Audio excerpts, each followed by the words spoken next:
All right, everybody, Spirit Airlines is up 30% pre-market. This means that if you bought $10,000 worth of this stock, you'd have $13,000, in fact, counting up now, $13,100, $13,200 in stock right now. That's not bad for a single day, so a lot of you probably are wondering, out of all the stocks right now, what's going on here with Spirit Airlines? What is causing it to go up more than 30% here and now in pre-market? And that's what I'm here to discuss. We can track this major change all down to this Market Watch article about how Frontier reportedly is considering a renewed merger talks with Spirit Airlines, meaning that before they were thinking of merging, those talks fell through and now they're back on the table, meaning that's good for the stock price. Let's read more here. More than 2 years after a merger deal fell apart, Frontier Airlines is considering another run at acquiring Spirit Airlines, the Wall Street Journal reported Tuesday night.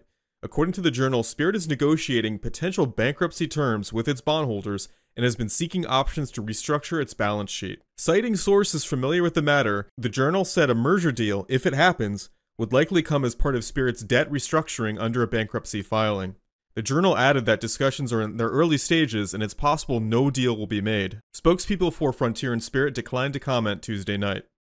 On Monday, Spirit shares flew 33% higher after the budget airline struck a deal to extend its deadline to refinance about $1.1 billion in debt to late December. That extension gave Spirit a bit of a breathing room after it said in a filing last week that it had drawn down the entirety of its $300 million revolving credit facility.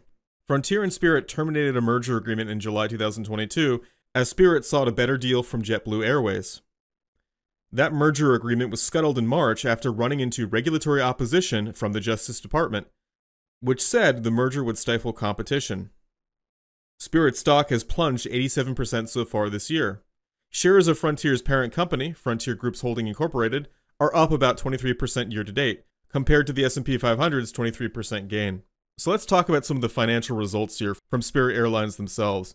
If you look over the last year, all they've delivered is massive losses. We see here negative 80% down on the year.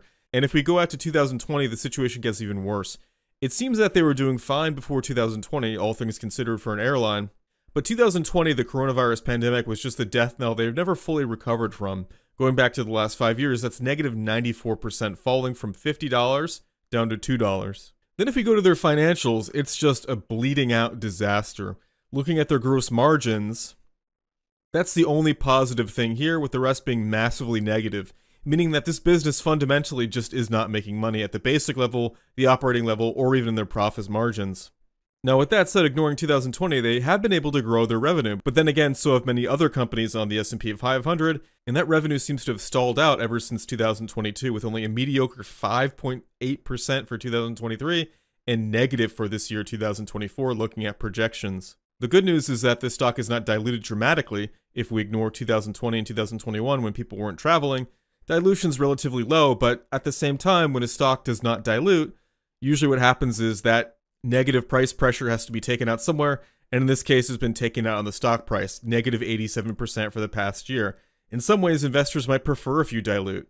Going to the balance sheet, the situation's not much better. Their cash balances are dwindling further and further down.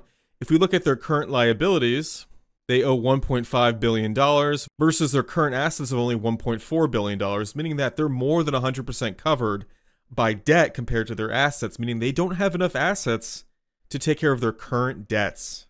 The total liability situation is not much better, $8.7 billion versus $9.5 billion in total assets, meaning that they don't have a safe margin at all when it comes to the debt on this company. They are drowning in debt. Taking a high-level look here, I think as a trader or as an investor, if you were to buy this stock, there's not much you could do with this company right now. I would say the good news is already priced in here, and there's not much likely more you could make from the stock, because I can't see anything else dramatically good happening from here. The merger talks are announced as back on. That's been priced in now, and other than the merger going through, which you're not going to see a huge gain from, they're not going to dramatically fix their debt situation one day. The merger will still take many years, and they're not in a strong bargaining position considering that they're bleeding out on debt and circling the drain. I think if you didn't catch this 30% market gain here before the market opens, you've missed the boat on this stock. Now, though, that does leave a very interesting question. There may be some of you who are thinking, well, this has gone up a lot. I'm going to buy this and hold it all the way through the merger if it does happen. Remember that this is just talk. But let's say you are one of these people, you buy this stock and you want to hold it through the merger. Let's take a look at Frontier Airlines. This is the company that's talking about buying them. And you can see the last year, they've actually done pretty well, 58% up on the year, but the last 5 years, down negative 64%. And if you compare that to the S&P 500, in that same 5-year period, it gained 94%, meaning that S&P 500 was a much better buy than Frontier. And this is why I don't understand why people buy individual stocks versus just buying a general index. The index almost always makes more sense. But anyway, Frontier, they've had a very good past year, 58% as I said. Past 5 years have been brutal. But if we look at their revenue growth, things started to look a little bit better. You can see after they got through the coronavirus troubles, they're growing their revenue pretty solidly each year, 64%, 64% respectively. Then also ignoring the corona rebound years, 8% growth on the year is solid for an airline. But then if we look at the margins, which is a calculation for how much money a company brings in versus what it has to spend, the situation does not look good here. Their gross margin, meaning the most basic margin for how a company can operate, is only 6% positive. The rest are slightly negative, meaning that their flights are profitable, but operating the company on top of that, the expenses they pay to their pilots, facilities, maintenance, etc., that's negative. And then on top of that, when you include taxes and other things, the profit margin is even more negative after that. It's just nowhere near as bad as Spirit, meaning that this company likely has more longevity and lifespan. But compared to the S&P 500 in total, I'm not seeing it here. If we look at their share dilution, that's also very marginal. That's a positive. It's good to see a company that isn't massively diluting its shareholders and causing them to lose out on their investments. You see here this year it's only 1.65% share dilution, and then last year it was only 1.15% share dilution. But then here's the interesting thing. Frontier's balance sheet, their debt situation is arguably worse than Spirit. Check this out. They have just $947 million in current assets, but their current liabilities, meaning the debt they owe right now, is $1.8 billion. They are about double debt versus assets that can cover it, whereas Spirit was only about 1.2 to 1.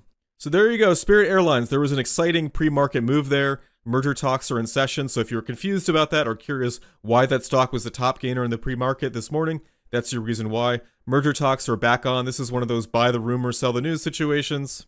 And all in all, if you stick this one out, even if you do manage to get everything working out perfectly for you, I don't see how this stock is worth the wait. But now you fully understand everything that's going behind Spirit Airlines and Frontier Group here.